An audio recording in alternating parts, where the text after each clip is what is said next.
In 1964, Marshall McLuhan wrote in his book Medium is the Message, and it became a famous quote. At that time, the medium he was referring to is television. Everyone was watching TV, addicted to a certain extent, that some questions its effects that TV makes people less literate. Of course, that's really very subjective. Some think people read less because of TV. Now, I want to draw your attention to what Professor McLuhan said about TV as the medium, and I'm paraphrasing here. In the long run, the content of a medium matters less than the medium itself in influencing us, whether you realized it or not. When there's a service being available everywhere, dominating your environment, constantly trying to get your attention can have huge effect on you, especially so when the service is one-way communication. There's no dialogue, just self-expression. Only pushing what they think to you, just like violence, because violence is a form of self-expression banging to other people. Sounds familiar, isn't it? The sooner we know its effects, the sooner we'll know how to act or reprogram ourselves around this invisible force. There are three things which I'm personally most concerned of. How social media has made it worse. Although I don't think it's originated from social media, most of it is our human nature. Narcissism. There are lots of debates among people that social media caused millennials to be more narcissistic. First, everyone is a narcissist. According to Robert Greene in his book The Law of Human Nature, we all have various degrees of self-absorbed and we are all capable of becoming a deep narcissist when it becomes pathological. Narcissism is a human nature. Is millennials the most self-absorbed generation? I'm not sure, although there are some who claim narcissism traits has grown steadily since the 70s and spiked in the year 2000s. But the data can be unreliable or skewed based on your interpretation.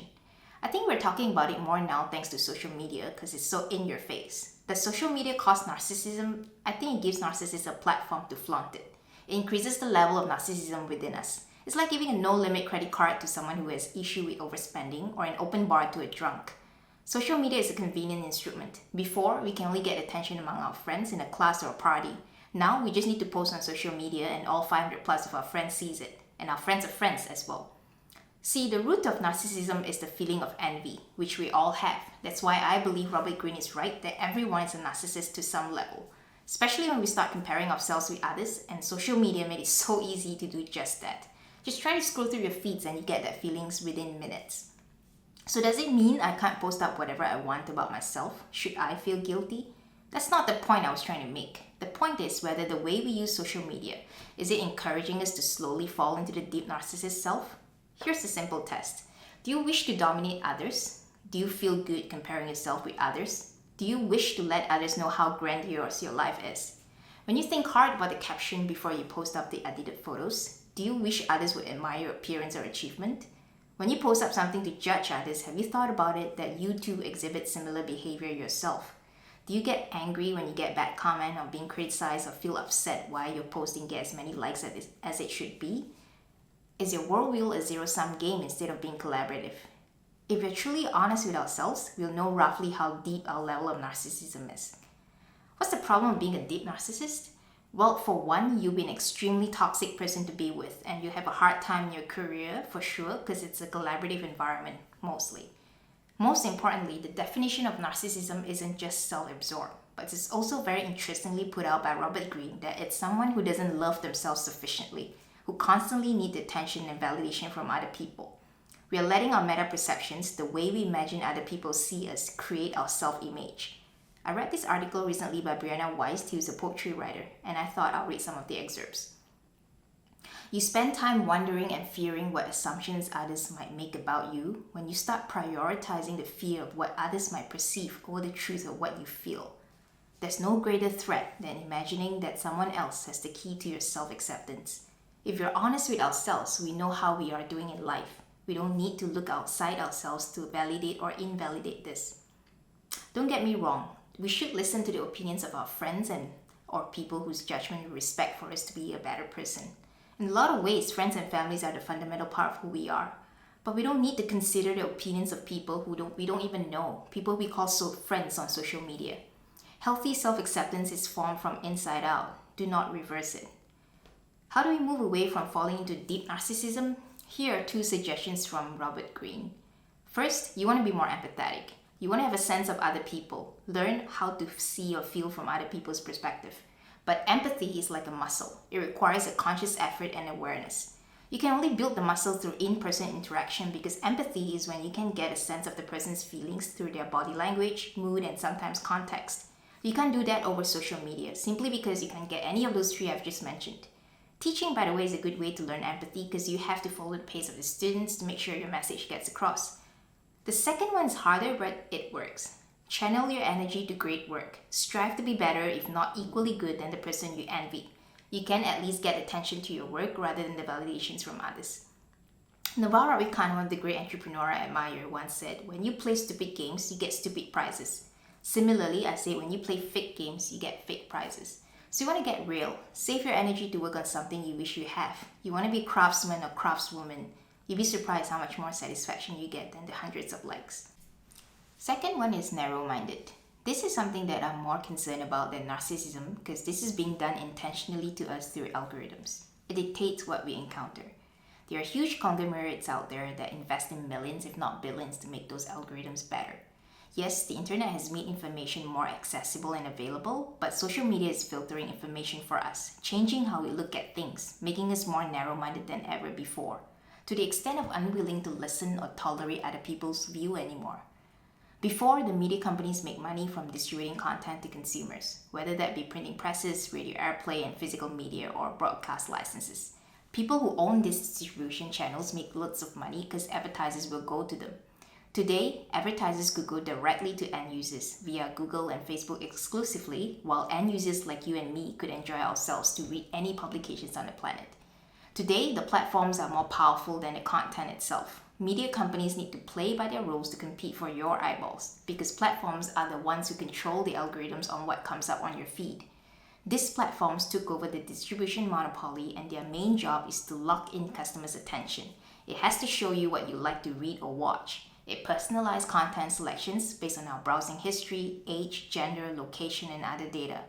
The result is a flood of stuff that support your current opinions and your perspectives to ensure that you enjoy what you see. Your computer or mobile screen is a kind of one-way mirror reflecting your own interest while algorithmic observers watch what you click. Each time you click, watch, share, comment, searches, or even messaging a friend on WhatsApp, the social platforms harvest information. In particular, this information serves to generate targeted ads. Some of you probably experience like a deja vu when you search or message a friend about a brand and it suddenly appears everywhere we go online. You may ask, it's not all that bad, right? It's auto-filtered based on what I like. Isn't that better? One of the great problems with filters is our human tendency to think that what we see is all there is, without realizing that what we see is being filtered, that we are being sheltered from opposing perspectives. To think better, we need to see things from one another's point of view, but instead we are more and more enclosed in our own bubbles. See, if you're a fish, you won't realize the existence of water. These filter bubbles, what Eli Pariser calls it, tends to dramatically amplify confirmation bias, which is our tendency to cherry-pick information that confirms our existing beliefs or ideas. See, consuming information that conforms to our ideas is easy and pleasurable. Consuming information that challenges us to think in new ways is frustrating and difficult. It is said that we are what we believe we are, but it seems that the world is also what we believe it to be. Reason why social media may not be good for you is that it keeps confirming what you think. You become narrow-minded over time. You're not exposed to different things, and this, my friends, can lead to serious misjudgments. Your youth is your most creative years. Don't waste it on being narrow-minded. Here are some tests if you're narrow-minded. Are you curious to find out why people disagree with your view when your ideas are challenged? Do you have the desire to be right, to seek the truth, or a desire to have been right? For your pride? Do you tend to say, I might be wrong, but here's my opinion, instead of asking questions? Do you listen or shut people up from speaking? Are you able to have two conflicting thoughts in your mind and still able to think well? So does it mean that you have to accept everything now? Not really, but rather you want to move closer to reality. Stop generalizing and start questioning your own views, knowing that it might be wrong. See, filter bubbles distort reality. In order to minimize that, the idea is you have to strive to get closer to reality as much as possible. You want to protect your privacy. Use incognito browsing, deleting your search histories. Do what you need to do online without logging into your account so the algorithm can't personalize content for you. You want to read from news sites and blogs which aim to provide a wide range of perspective. Don't just read from the news channels you like. And when you read an opposing view, try to keep an open mind. exposure. The key here is to expose yourself to different things so you would experience the good, the bad, and the ugly. But do it with caution by experimenting with small risks, as suggested by Nassim Taleb. Expose yourself to different ways of thinking as well, multidisciplinary ways of thinking. There are so many other mental models in physics and chemistry world, biology, human nature, psychology, thinking in system, microeconomics, numeracy, and so on. One example of profession that forces you to be fully aware of reality is entrepreneurship. As an entrepreneur, you want to know what is really working with people, not what you think and wish is working. And it's a simple test. How many people actually pay you for your service or product? That's as real as it can get. Even if you're working for others in the future, you want to be a shadow co-founder. Act like an owner in your job. If you do work for a company, find out how it makes money, or rather how it makes things that people want. Of course, the larger the company is, the harder it is because it's more complex with much more dependencies and layers of bureaucracy. But ultimately, just by getting closer to reality improves our thinking for that particular topic. Herd mentality. When we feel uncertain, we all tend to look to others for answers as to how we should behave, what we should think, and what we should do. This is known as social proof. The marketers use this tactic to make people buy from them. The more popular the product is, the better it must be. A series of experiments concluded that when people didn't have a strong opinion about the choices presented to them, they simply mimicked the people around them. People deferred to the social default. That's herd mentality. Herd mentality is not exactly a bad thing. When someone in the group yells fire, you get up and run. You don't go looking for the fire and see for yourself that it's real before you run, right? You just follow the herd. If you see a crowd near a store, you drift over to see what they're selling. If you see people waiting in line at a restaurant, you can assume that the food is quite good. Or when you travel to unfamiliar places, you ask the locals or check the review from TripAdvisor. Herd mentality becomes an issue when we apply this to everything.